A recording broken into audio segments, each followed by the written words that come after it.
여러분 많이 더우셨죠? 요즘 우리나라가 굉장히 많이 더워졌다고 합니다. 엊그저께 기사를 보니까 우리나라가 이제 온대화 시대가 끝났다. 이런 기사 보셨어요, 여러분? 이 땅이 이제 더 이상 온난화 시대가 끝났다고 합니다. 그럼 온난화 시대가 끝났으니까 시원해져야 될 거 아닙니까? 근데 온난화 시대가 끝나고 그 뒤에 다른 말이 붙어 있었습니다. 이제 온난화 시대가 끝나고 열대화 시대가 되었다. 이제 더 이상 더 더워지는 그런 시대가 되었다고 합니다. 여러분, 우리나라에서 가장 더운 지역이 어디일까요? 우리나라에서 가장 더운 지역이 여러분 잘 아시네요. 대구로 알려져 있습니다. 그래서 대구가 아프리카보다 더 덥다고 해서 데프리카 이런 말이 있습니다. 데프리카 이런 말이 유행어가 됐어요. 근데 요즘은 여러분 데프리카만이 아니라 우리나라 전체가 굉장히 더운 것 같습니다. 그래도 아프리카보다는 덥지 않겠지. 그래서 찾아봤습니다. 근데 진짜 여러분 아프리카보다 많이 덥더라고요. 우리나라가 아프리카의 열대지방의 7월 평균 온도가 32도라고 하는데 요즘 우리나라 평균 7월 8월의 온도가 이보다 더 비슷하거나 높은 것 같아요. 아프리카만큼 더 더운 것 같습니다. 여러분 아프리카의 뜨거운 사막을 한번 생각해 보세요. 뜨거운 사막, 풀 한 폭에 나지 않는 이 뜨거운 사막, 물도 없고 사하라 사막과 같이 이런 뜨거운 사막. 이 사하라 사막은 낮 온도가 57도까지 올라간다고 합니다.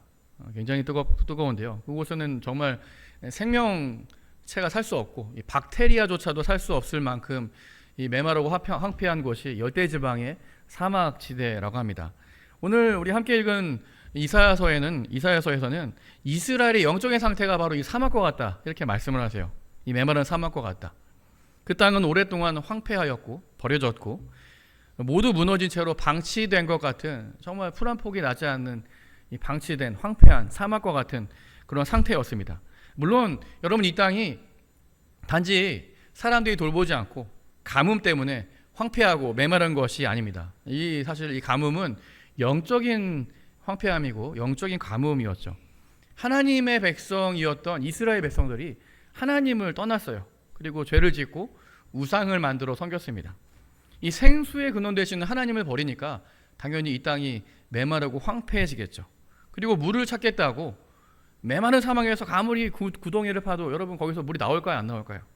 물이 나오지 않는 어리석은 행동을 하고 있는 것이 바로 이스라엘 백성들이 하나님을 버리고 찾은 우상 숭배하는 모습이었습니다.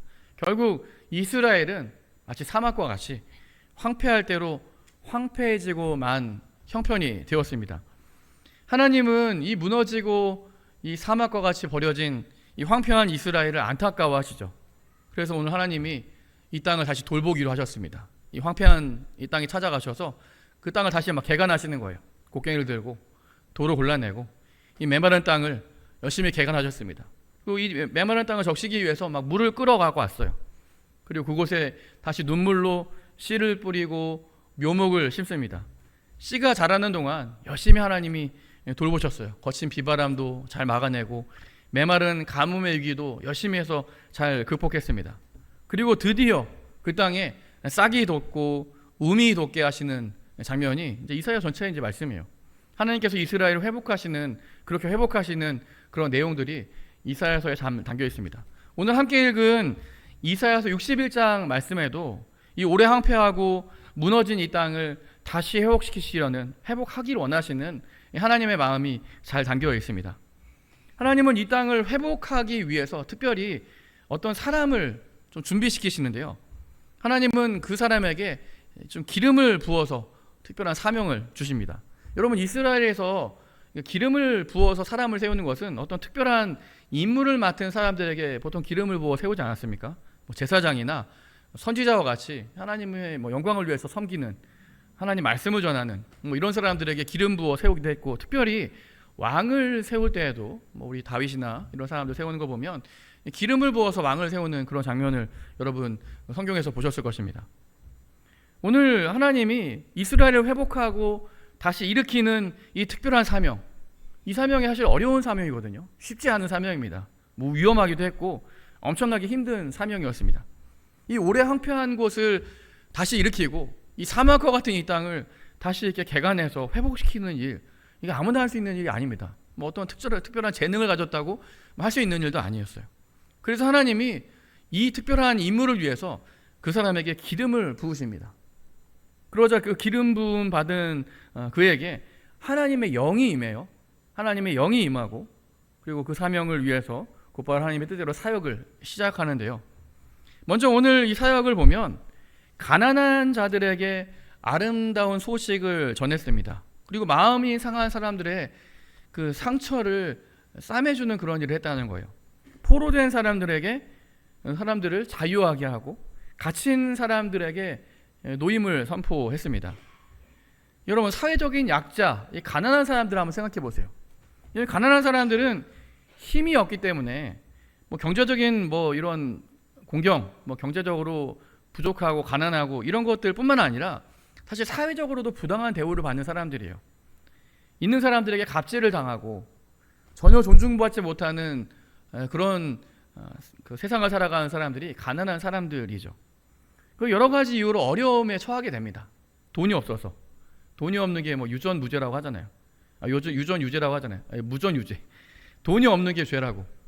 여러 가지 이유로 삶에 시달리며 살다 보니까 이 마음이 상할 대로 상한 그런 사람들이 되어버리고 만 것입니다. 또 때로는 여러분, 이 돈 때문에 빚을 지게 되고 이 빚을 감당하지 못해서 종으로 팔려가는 그런 일도 있었습니다. 또 빚을 갚지 못해서 감옥에 갇히게 되는 그런 경우들도 있었습니다. 없어서, 부족해서 참아야 했고 당해야 됐고 또 짓밟힘을 당하고 상처를 받아야 됐습니다. 오늘 여러분, 하나님의 영으로 기름 부음 받은 사람들이 바로 해야 될 일은 바로 이러한 가난한 사람들, 병들고 상처받고 찢기고 종으로 팔려가기도 하고 갇혀있는 이런 사람들을 다시 회복하기 위해서 하나님이 이 사람을 파송한 것입니다. 그는 사람들이 보는 앞에서 왕이 보낸 어명을 펼쳐서 꺼내 읽기 시작합니다. 이제부터 가난한 사람, 몸과 영혼이 병든 사람, 억눌린 사람, 혹시 빚을 져가지고 갇혀있는 사람들, 이제부터 모두 자유입니다. 하나님의 명령입니다. 바로 이렇게 선포하는 거예요. 그것이 바로 오늘 2절 말씀에 은혜의 해를 선포하고 보복의 날을 선포하는, 그래서 모든 사람들을, 슬퍼하는 사람들을 위로하는 그런 사역을 감당하는 기름 부음 받은 자의 이런 사역이었습니다. 여러분, 실제로 구약에는 희년이라고 하는 제도가 있습니다. 희년 들어보셨죠? 50년마다 한 번씩 찾아오는 특별한 절기가 희년입니다. 안식년도 있고 그리고 희년도 있습니다. 이 희년이 되면 빚 때문에 빼앗겼던 이 땅과 혹시 빚을 졌던 이런 모든 그 채무를 다 변제받고, 혹시 땅을 빼앗겼다면 땅을 되찾고, 집을 혹시 빚을 져서 넘겨주었다면 집을 다시 찾을 수 있는 기간이 희년이었습니다. 혹시 빚 때문에 노예로 팔린 사람들이 있다면 이 노예들이 해방되는 날이 희년입니다. 그 말 그대로 여러분, 이 희년이야말로 기쁨의 날이고 은혜의 날입니다. 바로 하나님이 이 땅 황폐하고 무너진 사막과 같은 이스라엘에게, 또 이스라엘 백성들에게 바로 은혜의 구원의 날을 선포하게 하신 거예요.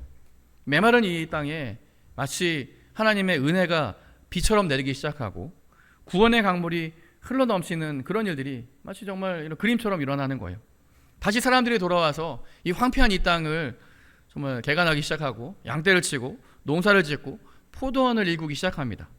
이스라엘 공동체가 그렇게 다시 회복되기 시작하는 거예요. 예배가 회복되고 하나님을 찾기 시작하고, 이것이 이스라엘 백성들이 회복하는 그런 모습이었습니다. 다시 하나님 때문에 막 기뻐하고 하나님을 막 즐거워하고 이런 일들이 있는 거예요. 그 눈에 웃음이 가득하고 찬송이 그 입에서 떠나지 않습니다. 다시 이런 구원의 기쁨들이 오늘 이 땅에 회복되기 시작하는 거죠. 여러분, 때로는 우리에게도 오늘 이 영적인 이 피폐한 이스라엘과 같은 모습이 나타날 수 있습니다. 삶의 무거운 짐이 우리를 짓누를 때, 걱정과 염려와 근심 때문에 하나님이 보이지 않고 우리 앞에 놓여진 그 문제만 보일 때가 있습니다. 그것이 우리에게 근심이 되고 우리에게 짓눌린 정말 우리 억누르는 그런 무거운 짐이 될 때가 있죠. 혹시 아직도 그런 해결받지 못한 우리의 삶에 깊은 근심할 것들, 그런 문제들이 혹시 무엇이 있을까요? 하나님은 오늘 이 죄를 뒤집어 쓸 만큼 억울하고 이 슬픔이 가득할 때 하나님이 그 죄 대신, 우리의 그 무거운 정말 그 죄 대신 화관을 씌워 주신다고 말씀하십니다. 슬픔의 눈물 대신 기쁨의 기름을 부어 주신대요. 그리고 괴로운 이 마음 대신에 그 찬송으로 그 마음을 가득 채워 주신다는 것입니다. 제가 우리 수원 서부교회에 오기 전에 정말 막막하던 시간이 있었습니다. 제가 우리 수원 서부교회 오기 전에 여러분 알다시피 제가 아르헨티나에 있었습니다. 5년 전 벌써 일인데 아르헨티나에 있을 때였는데요. 아르헨티나에서 뭐 계획한 대로 잘 되지 않고 잘 풀리지 않고 결국에 이제 한국으로 돌아올 수밖에 없는 그런 상황에 놓여 있을 때 정말 앞길이 좀 막막하더라고요. 한국으로 돌아와야 되는데 제가 아르헨티나 이제 떠날 때 미련을 남기지 않고 그 땅에 제가 열심히 이제 훈련받고 사역하리라 이렇게 생각하고 제 뭐 가진 것들 다 뭐 우리 필요한 가전제품 이런 가재 도구들 다 주고 다 버리고 떠났습니다. 이민 가방만 들고 거기 떠났거든요. 근데 정말 다시 이제 한국으로 돌아올 생각을 하니까 뭐 집도 일단 돌아갈 집도 없고 뭐 살림살이도 없고 하나도 없었습니다. 제가 사실 우리 수원 서부교회 올 때 이민 가방 12개 들고 왔었습니다. 가구 하나 없이 이민 가방만 이렇게 들고 왔었거든요. 정말 막막한 마음에 제가 그 아르헨티나에 있을 때 아무도 없는 이 어둑어둑한 이 교회 의자에 앉아서 털썩 주저앉아서 그냥 이렇게 앉아만 있었어요.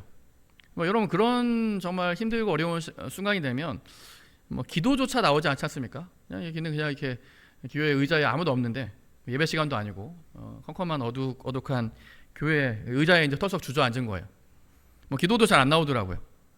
그렇게 앉아 있는데 뭐 찬양이 이렇게 그냥 하나 떠오르더라고요. 제가 이 찬양을 부르려고 했던 것은 아닌데 아마 이 찬양이 저한테 분위기에 딱 맞았던 것 같아요. 그냥 그래 찬양이 되었다 이렇게 하고 하는 게 좀 맞는 것 같습니다. 이 찬양이요. 제가 부를까 하다가 그냥 가사를 읽어드리겠습니다. 부르면 좀 힘들어질 것 같아서. 마음이 지쳐서 기도할 수 없고, 이 찬양 아시죠? 마음이 지쳐서 기도할 수 없고 눈물이 빗물처럼 흘러내릴 때 주님은 우리의 연약함을 아시고 사랑으로 우리를 인도하시네. 이 찬양이 이렇게 막 나오더라고요. 제가 이 찬양이 그전에도 많이 불렀고 뭐 그 이후에도 지금도 부르지 않습니까? 이 찬양이 그때만큼 그렇게 위로가 되고 힘이 되는 그런 찬양이 어떤 적이 없었던 것 같아요. 오늘 이 말씀처럼요. 여러분 우리가 정말 마음이 지쳐서 기도할 수조차 없을 때 눈물이 빗물처럼 흘러내릴 수밖에 없는 그때에 정말 주님께서 우리의 마음을 잘 아시고 우리 연약함을 잘 아시고 사랑으로 우리 인도하신다는 이 말씀, 정말 죄 대신 화관을 주시고 슬픔 대신 기쁨을 주시고 근심 대신 우리 찬송으로 우리의 근심을 바꿔주시는 이런 하나님의 은혜가 저에게 임했던 것이죠. 지금으로부터 2000년 전에 예수님께서 자기 고향이었던 나사렛에 있는 그 회당에 들어가셔서 갑자기 성경을 펴고 읽기 시작하셨습니다. 그리고 구약에 있는 한 말씀을 읽으셨어요. 그것이 누가복음 4장 18절 19절의 내용인데요. 바로 이 말씀입니다. 같이 한번 읽어볼까요? 시작. 주의 성령이 내게 임하셨으니 이는 가난한 자에게 복음을 전하게 하시려고 내게 기름을 부으시고 나를 보내사 포로된 자에게 자유를, 눈먼 자에게 다시 보게 함을 전파하며 눌린 자를 자유롭게 하고 주의 은혜의 해를 전파하게 하려 하심이라 하였더라. 여러분 이 말씀 어디서 많이 본 말씀 같지 않습니까? 바로 예수님이 이사야 61장 이 말씀을 읽으신 거예요. 그리고 이 말씀을 다 읽으시고는 그 책을 덮어서 그 맡은 사람에게 주고는 회당에 있는 사람들에게 이렇게 말씀하기 시작했습니다. 바로 이 글이 오늘 너희 귀에 응하였다. 바로 오늘 하나님이 말씀하신 이사야서 61장의 이 말씀이 바로 지금 이 순간 너희들의 응답이 되었다라고 말씀하시는 그런 장면이죠. 예수님이 이 말씀이 바로 자신을 예언한 하나님 말씀이고 예수님 자신을 통해서 이 말씀이 이루어질 것이다 라고 선포하셨습니다. 이 말씀하시면서 본격적으로 이제 누가복음에 보면 하나님 나라의 복음을 전하는 공생애가 시작이 되게 되죠. 여러분 예수님이 이 땅에 오셔서 정말 이사야 61장 이 말씀을 이루셨습니다. 정말 가난한 사람들에게 아름다운 소식, 이 복음이 전해지게 된 거예요. 여러분 여기서 말한 이 가난한 사람은 누구일까요? 진짜 예수님 말씀하신 이사야서의 이 말씀을 인용하시면서 이 말씀하신 이 가난한 사람들, 가난한 자는 과연 누구일까요? 여러분, 단지 여기서 말하는 이 가난한 사람이라는 것은 물질적으로 가난한 이런 사람을 말하는 것이 분명히 아닙니다. 왜냐하면 여러분, 가난한 사람들에게는 단지 돈을 몇 편 좀 많이 준다고 해서 그것이 사실 희소식이 될지 모르겠지만 그것이 최소한 아름다운 소식이라고 하기에는 좀 부족하기 때문입니다. 여러분, 세상이 단순하지 않아요.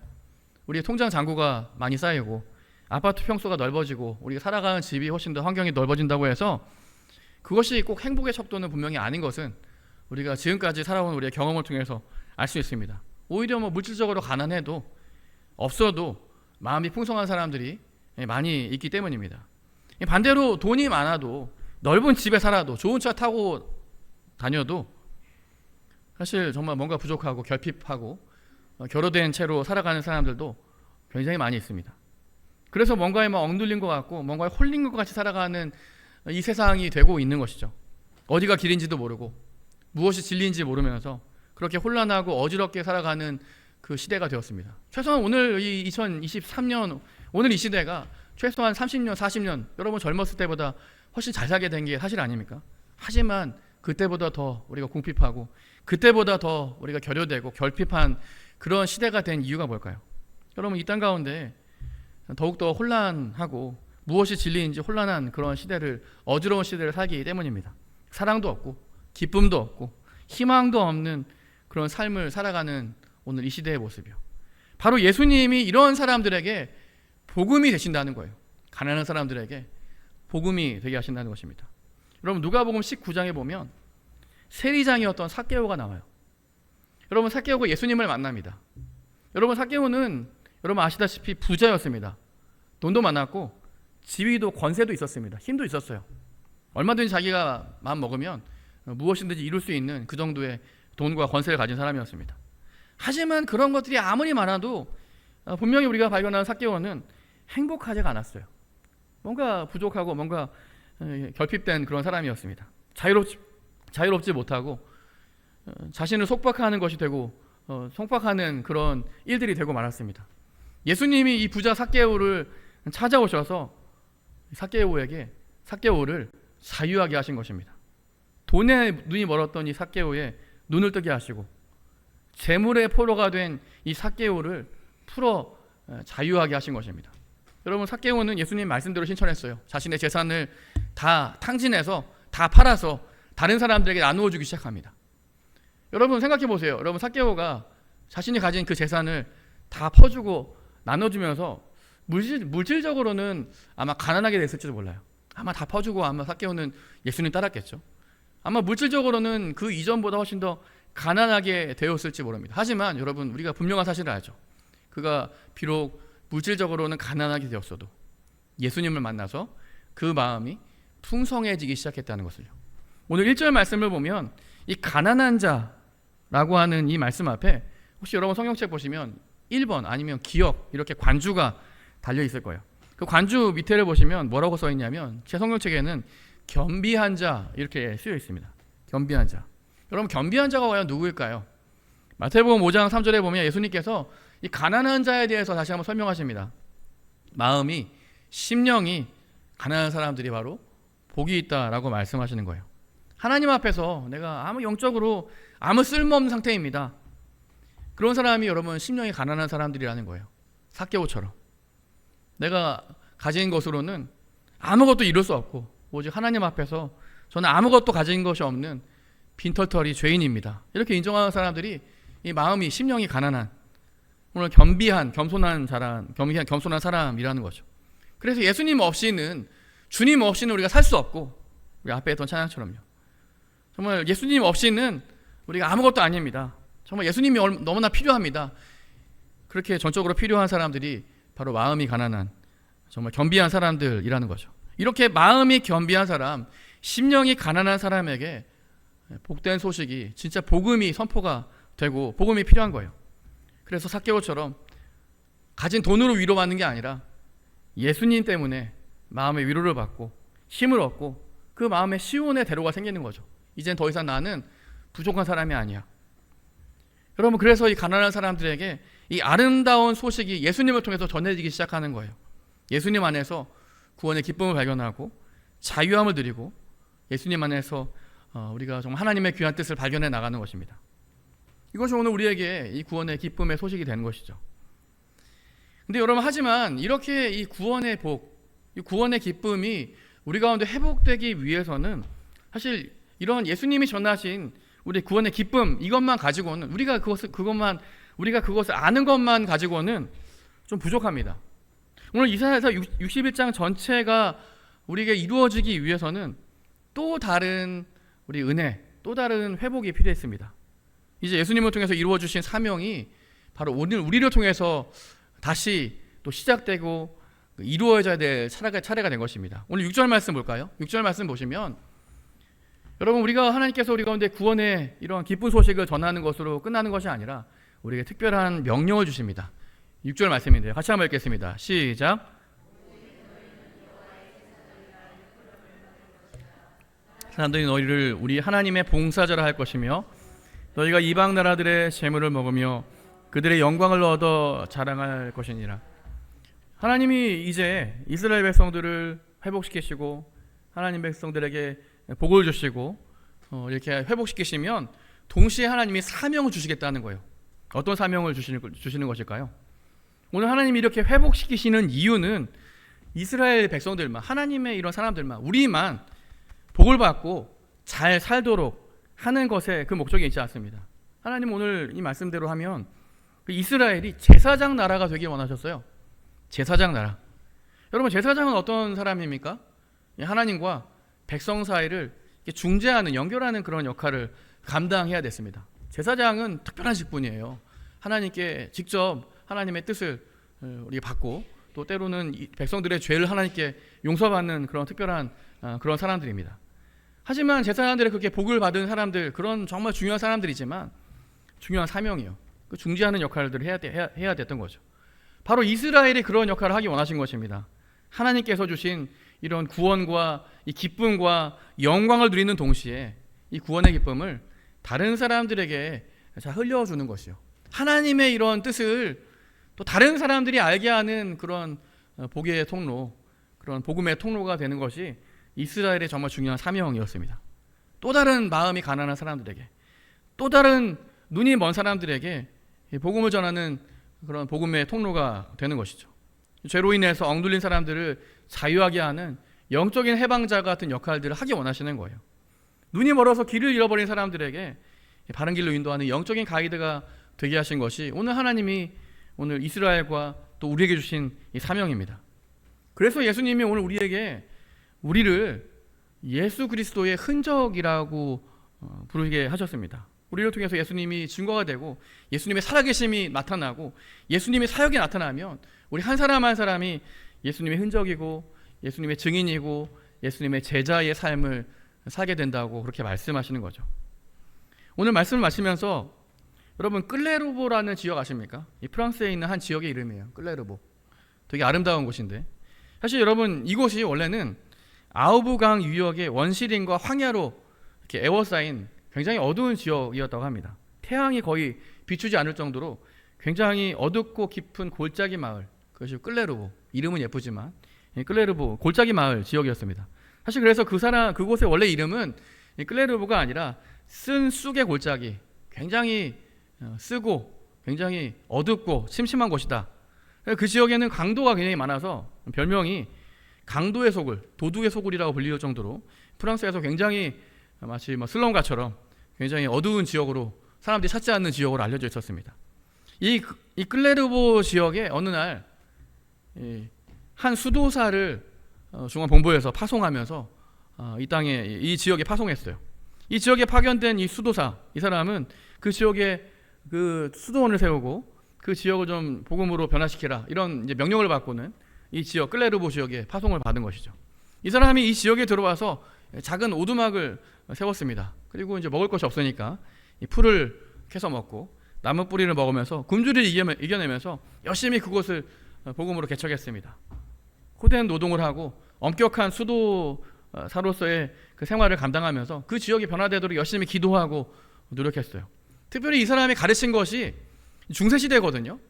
천주교 교리가 사실 여러분 인간의 공로, 막 이상한 것들 막 가르치고 막 이렇게 가르치고 이렇게 막 이렇게 했잖아요. 근데 이 사람은 인간의 공로가 아니라 예수님의 십자가를 가르쳤어요. 굉장히 특별한 사람이죠. 예수님의 십자가를 통해서 구원이 있다. 그 가르친 특별한 이런 복음을 전한, 정말 복음을 전한 그런 사람이었습니다. 이런 이 복음을, 순수한 복음을 전한 이 사람의 복음에 변화된 사람들이 하나둘씩 모이기 시작했어요. 그래서 거기서부터 끌레르보 수도원이 시작이 되었고, 그 수도원을 통해서 그 지역 사회에 정말 큰 변화가 일어났다고 해서 그 지역 사회가 변화되는 그런 일이 시작됐습니다. 그래서 사람들이 그곳을 이제 더 이상 이 쓴 쑥의 골짜기, 어둠의 골짜기 이렇게 부르지 않고 빛의 골짜기라는 이름으로 별명을 부르기 시작했습니다. 그 빛의 골짜기라는 이름의 뜻이 바로 끌레르보라고 하는 이름입니다. 이 끌레르보 지역의 변화를 이끈 사람이 이 버나드, 베르나르드라고 하는데 이 버나드라는 수도사였고, 사람들은 그를 그래서 끌레르보의 버나드라고 부르기 시작했습니다. 여러분, 이 끌레르보의 버나드는 중세시대의 빛이라고 불리는 사람이에요. 나중에 이 종교개혁을 이끈 루터나 칼빈조차도 이 사람을 존경하고 사랑하고, 이 사람의 어떤 이 십자가 신학을 본받는 그런 중세시대의 굉장히 유명한 신학자입니다. 여러분, 예수 그리스도의 십자가의 은혜를 깨달은 한 사람을 통해서 다른 사람들이 변화가 되고 마을이 변하고 지역이 변했다는 거예요. 여러분, 오늘 우리 교회가 정말 중요한 변화를 앞두고 있습니다. 교회 건축이라는 굉장히 정말 진중한 이 변화를 앞두고 우리가 기도하고 있는데요. 오늘 여러분, 황폐하고 무너진 이 땅에 다시 예배가 회복되고 하나님의 은혜가 회복되게 하신 그런 일들처럼, 오늘 우리 교회가 오늘 이 땅에 심겨지고 이 땅에 오늘 우리가 세워지는 그런 이유는 아마 우리 이런 건축의 가정들이, 이런 사역들이 오늘 이 지역에 이 구원의 기쁨을 회복하는 그런 과정이 될 줄 우리가 믿고 함께 우리가 기도해야 됩니다. 우리 교회를 통해서 우리 교회가 또 다시 새롭게 이렇게 세워지면서 이 정자동 지역에 마치 정말 쑥의 골짜기가 빛의 골짜기로 변화된 것처럼, 오늘도 이 정자동 우리 지역에 더 많은 정말 구원의 이 복음이 선포되고 아름다운 소식이 전해지고, 정말 마음이 상한 사람들을 고치고 억누린 자를 자유하게 하는, 정말 눈먼 사람들을 다시 보게 하는 그런 역사가 오늘 우리를 통해서 있기를 함께 기도해야 됩니다. 오늘도 하나님 정말 우리를 통해서 그런 참된 아름다운 복음이 전파되는 정말 이 복음의 통로, 정말 구원의 귀한 도구로 쓰임받는 우리가 될 수 있도록 함께 기도하며 우리 주님 앞에 나아가는 우리 모든 성도님 되시기를 주님의 이름으로 축원합니다.